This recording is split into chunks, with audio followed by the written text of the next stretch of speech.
আজকে একদম একটা ইউনিক সুইট ডিশ বানাচ্ছি, যেটা মার্কেটে পাবেন কিনা জানি না। এর জন্য আমি পায়েস বানানোর জন্য যে সেও আমরা ইউজ করি সেই সেওটা নিয়েছি, সেটা ঘি আর একটু বাটার দিয়ে আমি সতে করে নিলাম।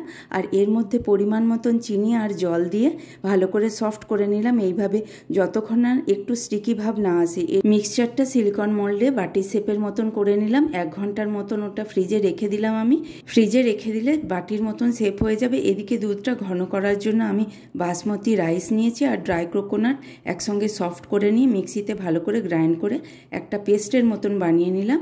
এই মিক্সচারটা মিল্কের মধ্যে দিলে খুব তাড়াতাড়ি ঠিক হয়ে যায়, রাবড়ির মতন হয়ে যায়।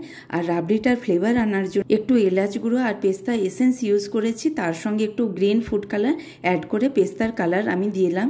সুন্দরভাবে সেট হওয়া সেওয়ের বাটিগুলোর ওপরে আমি রাবড়ি দিয়ে ভালো করে গার্নিশ করে দিলাম স্প্রিংকলার দিয়ে।